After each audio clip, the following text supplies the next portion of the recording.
Welcome to Nugget News, gaming news you can chew on.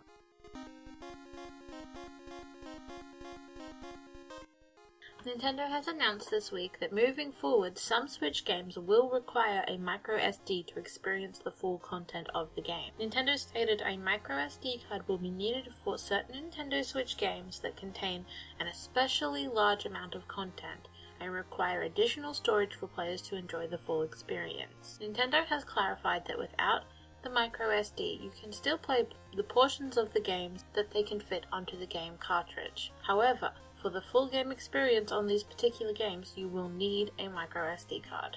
NBA 2018 is the first game that has announced the requirement and has had its box art updated to state Internet download and microSD card required. Nintendo has stated that all games with this requirement will have the box art reflect this. With this, Nintendo has also announced that they are partnering with SanDisk, a major microSD card manufacturer, to create branded microSD XC memory cards, which come in 64GB and 128GB sizes.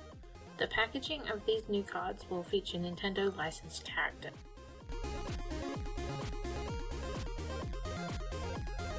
With Nintendo Japan's announcement that Miiverse will be going offline in Japan starting November 8th, and presumably will be rolling down across the world, web and app developer Drastic Actions has developed the Miiverse Archive, a project that intends on passing all of the discussion boards, drawing, and other areas in order to redistribute it online where it can be viewed by all and archived. They have quite the task ahead of them as of September 3rd, Drastic Actions has collected over 57,000 posts, all of which were only from Japan and only for Splatoon. If you want to help the effort of archiving all of this data, we will have a link in the description.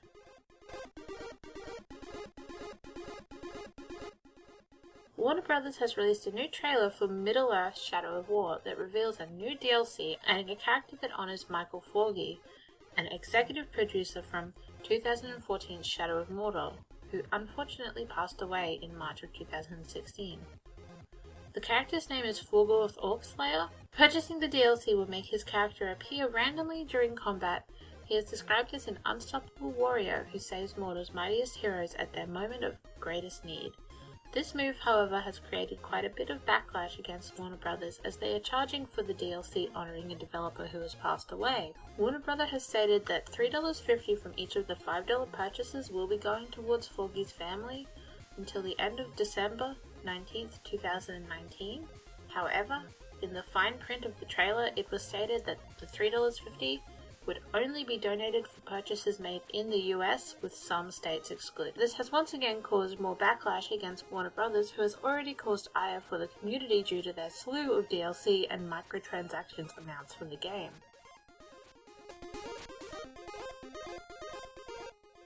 Atari has announced this week that it will be releasing the Atari Retro, a portable version of the Atari 2600. The console comes with 50 inbuilt games, a 2.4-inch screen, AV output to connect it to your TV, and is powered by AAA batteries, which do not come included. The Atari Retro is only available from Funstock Retro, a European outlet that is setting the system at £35 plus £5 worldwide shipping, with an estimated release date of November 2017.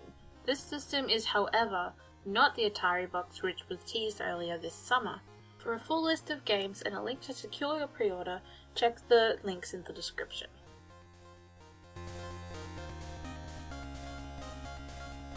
Our final story of the week is that Sonic Mania's DRM has been cracked. When Sonic Mania launched for PC, many gamers found that Denuvio, the DRM protection on the PC version, designed to prevent piracy, was causing issues with the game.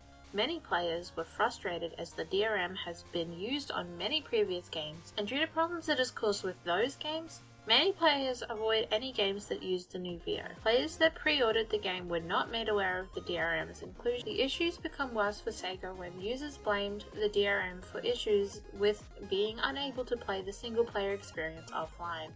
Sega stated on its Facebook that it is intended to be played offline and were investigating reports on that, and that the fix is now being tested by Sega QA to ensure it is working properly, and will let you know when it will be implemented via our social channels ASAP.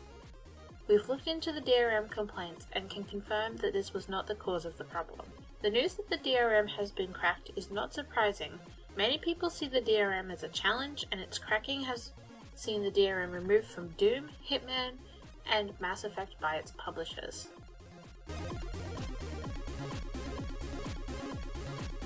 I'm Georgia Dwyer, this is Nugget News, thank you for listening. If you want more information on anything mentioned today, be sure to check the links in the description. Be sure to subscribe for more Nugget flavoured content.